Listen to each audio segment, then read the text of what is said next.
Peace. This is King Noble, BlackSupremacy.com. And with this particular video, I finally want to break my silence on the Kanye West and Trump attention whoring politics. How to make America fake again. I want to talk about this. I wanted to wait, and some people said, well, you're late talking about this. No, I wanted everybody's opinion to come out. I want everybody to talk about it and deal with it on their own. And then I was going to come after and then break my silence on it. So now I'm going to come out and I'm going to speak on it. Now that it's not hype and all of the controversy, a lot of the controversy surrounding it and all the hype has kind of died down.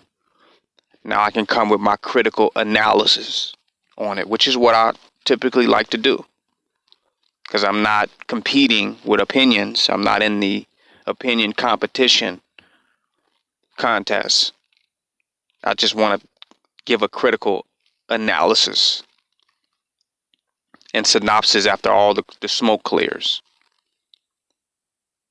So now what's my position on this? How do I see this? For one, I couldn't stomach the entire video of Kanye West cooning at the White House. If you watch 5 minutes of it, you got the gist of the algorithm or the pattern of cooning of the video. You got it. You see what he's doing. If you're clear and if you are insightful, perceptive, you see what's going on. You see what's happening. And for those who had a problem seeing, that's what this video will do. It'll kind of help you a little bit with that. Now, Kanye West has no position on anything. And Donald Trump does not have any real position on anything. They have this in common, both of them. They don't really stand for anything, either way. But they will play the side that will get them the most momentum or the issue that will gain them the most attention. Both of them will do that. They don't care really at the end of the day. They're fake. And both of them are more interested in America being fake again than being great again, because they don't stand on nothing, on any real issues, on nothing real. They're not really serious. We're taking them too serious, either one of them, particularly Kanye West. Trump wants to get back in office. He needs support from the black. Bottom line, black people, 25% of the Democratic vote. He needs the support of black. So he runs over to Kanye to get this support. That's what Kanye is for. But Kanye's statement has even derailed some of his own black support when he comes out and says stuff like slavery was a choice. He did it for attention whoring. He did it to coon. But he jeopardized his token Negro status by even making a statement like that, because whites are coming to him for black support. Not to be pro-white, not to be pro-conservative, pro-Republican, but they need some black support. Kanye West just wants to be on the inside. He just wants to be accepted on the inside of this Illuminati, of the government. He eventually wants to run for president. He just wants acceptance. He wants to maintain relevance and popularity. So he has attention whore and coon at the same time. He has to do some of both. But he also has to be a significant political pawn in Trump's game to be accepted on the inside. So he can't just coon and attention whore. That's not enough. He has to be significant. And he has to do something to re-energize and electrify his black constituency, his black followers. Because he's had them. Back when even he said, Bush don't really care about blacks, he's always had a certain black following, a certain black support, which he has kind of, like I said, jeopardized lately. So when he comes to the Oval Office for lunch with Trump, you all got to see what is happening here at this particular meeting. He mentions Larry Hoover's name, the founding father of the Gangster Disciples, Growth and Development, GDs, out of Chicago. He mentions his name, which is really a historic moment when you go and you mention the name of a gang leader, a very, very powerful gang leader, whose power is pretty much only split between him and Jeff Ford or Chief Malik, that they are a power force, a dual power force in Chicago, that the only street individual who can rival or contest or be equated with the power that Larry Hoover have is Chief Malik or Jeff Ford. So when you go and mention an individual like this in the White House, you now re-electrify that black following, and a significant black following, not just anybody. When you mention Larry Hoover, you mention the Gangster Disciples, you mention a political body in Chicago, a group of individuals who have votes, who have organization, and who have in history have shown that they have political influence. Let's talk about Gator Bradley and other individuals. They've shown that they have political influence and can determine who gets in office. They can make black people vote. So if Trump needs that vote, he needs an army of people who can help him obtain that vote of blacks. And what greater army? What greater army than the Gangster Disciples in the streets? These gangs help get Harold Washington in office as a black mayor. I want to say the first black mayor of Chicago. These Gangster Disciples have been a significant political power in the history of politics in Chicago. They've not just been a gang. They've been a part of the system, a part of the matrix. A spoke in the wheel, if I might say. A very significant political power. So if he goes to the White House and mentions them and plays with their imagination and their fantasy about the freedom of Larry Hoover, touches on that, makes Larry Hoover relevant, he, by default, Kanye West gets the black gangster disciples, the GDs, behind him now. The strong political powers behind him in his support of Trump. So now Trump has the gangster disciples behind his political campaign for re-election to make that 25% of that black Democratic vote more achievable and more possible when you have a political army that can back you now, that can help get you in office because they believe that you would help pardon their leader, their commander, Larry Hoover. They believe that, so you can actually strike a deal and say, well, look, if you put this political army that has a history of being influential in politics behind my re-election, behind my campaign, then I'll free and pardon Larry Hoover. To what extent would the gangster disciples not go to have Larry Hoover freed? Would they go that far? Would that ignite them as a political army to galvanize black support for the re-election of Trump?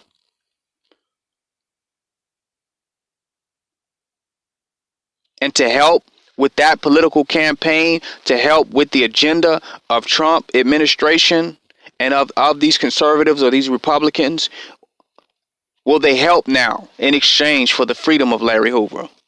Have Larry Hoover become from one who is a political prisoner with life in jail who may die behind bars to now being held for ransom in exchange for the political influence of a powerful street organization called the Gangster Disciples in Chicago, Illinois. So this was very strategic. Kanye West went back to Chicago, said he's moving back to Chicago. He went back to gain that support. He went back to reground himself within the political spiderweb or the political network that actually assisted him in his climb to fame, wealth, and importance. He had to go back. He had to go back home. He had to make a Sankofa back to Chicago to reconnect with that grassroots organization and bring it back to Trump, bring it all the way back to the Oval Office. Now, Kanye West do not care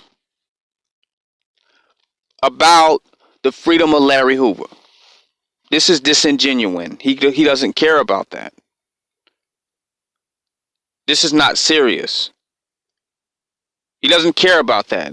And that's my opinion. I don't know the relationship between Kanye West and Larry Hoover's family and et cetera, if he knows them or if this is personal. I don't have that particular information. But from what I'm seeing on the surface level is that he really doesn't care. This is a political game. That was a very smart and intelligent move that he made. That was very strategical to drop Larry Hoover's name like that at the White House and now have this black people who are completely angry at him now. He's created relevance and value that he can bring back to the Illuminati, back to the white slave master, back to Trump. He can bring that back, and now he has an army where black people not feeling Kanye West like that. They're in their feelings about Kanye West. They don't have a lot good to say about him. Now he has an army to protect and back him now. Now he's gained a certain type of street credibility or street relevance, and now he has more. He can have protection in Chicago through the Gangster Disciples, because that's the only way you're going to go back after clowning the entire black nation, going back to one of the blackest cities in America, in the south side of Chicago. You can't just go back there and think you're just going to be accepted. You're going to have to do something now. You're going to have to fit back in. What better way to do it? So now he puts an army behind him after he's pissed off, I want to say, the Crips. He's pissed off other organizations. It's other people that want him now. When we talk about Daz Dillinger and other people is really angry with Kanye West now. T.I. and other street niggas is very angry with him. He can't just surface like he wants to. It's people that's mad at him. So now he needs to put an army behind himself now. Now he has to go to the streets and get some relevancy there. So he runs to the Gangster Disciples for that by mentioning Larry Hoover in the Oval Office. I mean, it's just strategic. And he also delivers the army of Larry Hoover into the hands of Trump as a political and influential force. Brilliant. How to make America fake again. How to make America fake again. This is what's happening. I mean, it is brilliant. It is very strategic. And Trump, it just playing along with it. Trump is not serious either. It's just, okay, well, this is what I want. You brought me what I want. I can use this. Turns Kanye West into his representative. Now he can speak on behalf of Trump. This is nothing but politics. Attention whoring and politics. This is a political strategy and a political move. This has nothing to do with the freedom, justice, and liberation for black people in the United States of America, or the freedom of political prisoners, or the change of the industrial complex, of the prison industrial complex, school to prison pipeline. Trump has spoke on the opposite. Trump has spoke on the opposite. His attack on immigrations and MS-13. He's going hard on what you call crime. He now wants to execute drug dealers. But now he's going to free Larry Hoover. Do you take Trump entertaining what Kanye West was actually saying about gang leaders owning the block? Do you take any of this serious? Is Trump sincerely entertaining that, or is he a master of ceremonies? He just was on the other side talking these very deep white supremacist conservative ideas, becoming stricter and tighter. And now he's open-minded to what Kanye West is saying. Let's be serious. Just want to get back in office. Just want to make sure he got a black vote. He got some black relevancy. The devil is the devil, man. The devil is the goddamn devil. And a coon is a goddamn coon. And what Kanye West really wants makes him a puppet of Donald Trump, makes him a puppet of the White House, because Kanye West wants to come into office smoothly. When he runs for president, he just wants to smoothly walk on into office. So he's laying all the groundwork right now. And he's learning from Trump. That's why he liked Trump so much, of how to play everyone, how to play on everything, how to knock on every door, how to create order out of chaos. That's why he likes Trump so much, because he's the same thing. He wants to perfect doing the same thing, the same theatrics, the same attention whoring, and the same politics. This does not represent change in America in any sense and in any way that is real or significant, but certain entities maintaining power by manipulating your perception. It's the maintenance of power. It's the seizure of power by certain individuals, groups, and family by manipulating your perception. Has nothing to do with any of the issues that they're speaking on, any of the change that they're attempting to create. None of it is relevant. It's all a smokescreen for the maintenance of power and wealth by the elite. Elite attention whoring and politics. It's King Noble Black Supremacy. Go ahead and join my website, www.kingnoblepblacksupremacy.com.